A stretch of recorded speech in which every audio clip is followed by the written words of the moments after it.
Ai rồi nè, nó to nè, sọ chiên gỗ. Nhớ nó mà chiên không có nó chưa? Nhìn ta lại. Để cá đi chơi con nó, ở bên khởi cái chơi chơi chơi chơi gì nhỉ?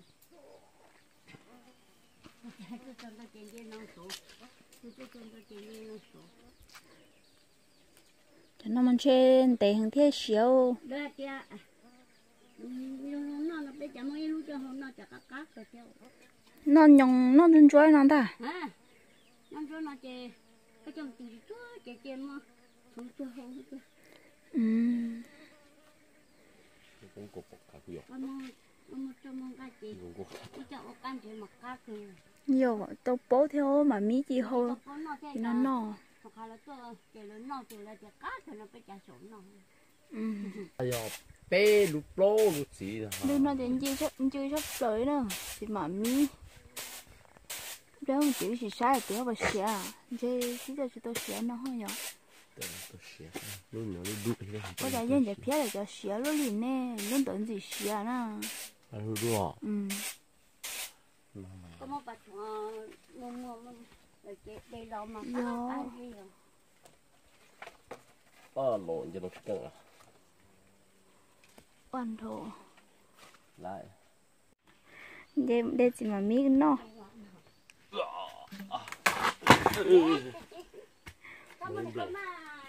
Mà em lần xưa à? Sao chị nhạt nháo không? Dùng mà. Nên non ta.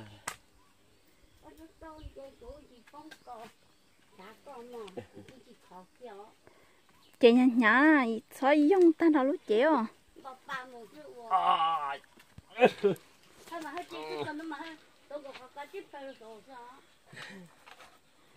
Lấy cho xua đi, lấy cho mua rõ nha.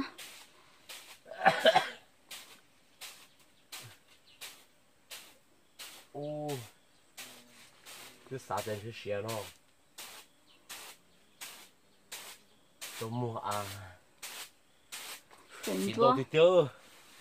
Tôi xin mà mi. Xin đi khắp rồi kia. Thế là theo tôi cho lên nói thế gì à? Các bạn chỉ tàu hả? Tôi nhớ thì bao chỉ xỉa thì nó thế. Ô. Ít tu. Chỉ tao mua. Chỉ tàu Mà mua. tao bắt chuồng cũng được mua, mà cha tôi số đó chỉ mua. Cho nó nhỏ bút bể tao xé nó xé lên nè. Chỉ là chỉ trâu lú xa gì luôn cô. Chỉ lý nè. Thì cho nó sẽ cho nó cổ.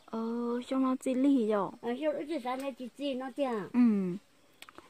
Cái bò để phía lại cho lại tới nó tới ở đùa. Giờ này tăng là ra cái lú là. Có một tiếng tăng một con à? Ô. Hãy đồ. Có chuyện là tăng chỉ mỗi lú hồ cá lú cá. Mỗi cái đèn giấy lú hồ cá lú cá xưa giờ bỏ lên cho tăng con mà lú nẹt hồ. Sao ta giống là sạch tua nên ở cha mô ta giống ở lú cá chịu. Ui chỉ chia sao? Cái giấy rồi chia sao? Tôi chọn có sạch tuổi. Có bộ một sạch xa cho tăng lo cơ mà. Cho sạch là trẻ, yêu nó là có tôi là trẻ có mà tung ra là trẻ. Bây giờ cái trẻ tăng từ giờ mới lú cá mà. Ở lú cá ui chỉ chia nữa. Bây giờ tăng mà hãy đồ bác cô. Hãy đi tia nè. Phố thế giờ lòng người ta nhóc bố phải nó chỉ mua nào cho. Cho nên tờ chốn xía lò nào nên chê thế nào chỉ là no thiê.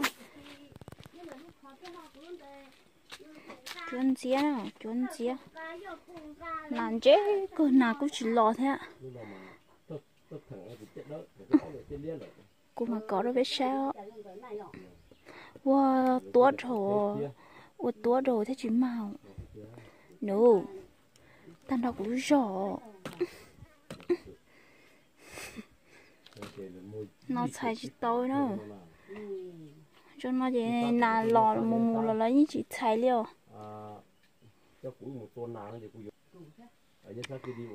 Chúa đi nói nên chế ta sẽ là cũng chỉ là nó thiệt. Chỉ lý khi năm đây là nó xứ. Để nói cho chú nè. chấm đây một tua tứ tỏ nó tỏ rồi tứ sư ý tỏ một chồng ta bỏ chơi chơi tỏ nó tỏ rồi tua tỏ nó lái chơi chỉ li chồng chơi nọ xí nè chồng trò nó có chơi nọ xí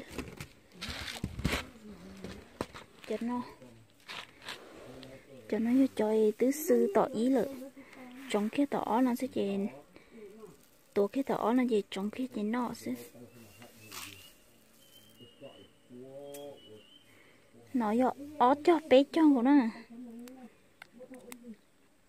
bé khỏi chọn của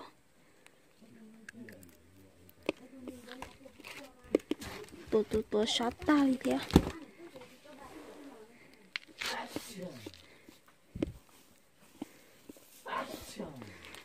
cũng tua nó bé sẽ được sáng nào sát cái nữa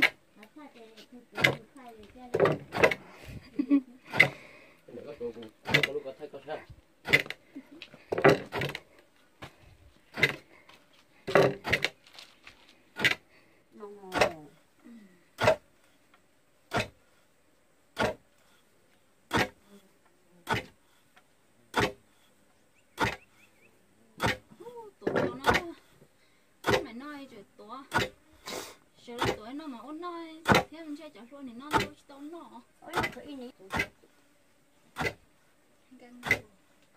có cả nó không qua chứ thời mua thì hàng đâu tuổi thì chơi của tên chơi chuyện kỹ nha rồi nhớ hơn cái này là tôi nhớ là chuyện của ta sẽ lấy lo mà là có lo mà gì ta khỏi cho em mà sao chưa thì một sư có mà có ít nó có mà là sư chén trong cá liệu đó rồi chưa có tụt lại có là chúng mình chỉ kêu nhiều ông tớ nó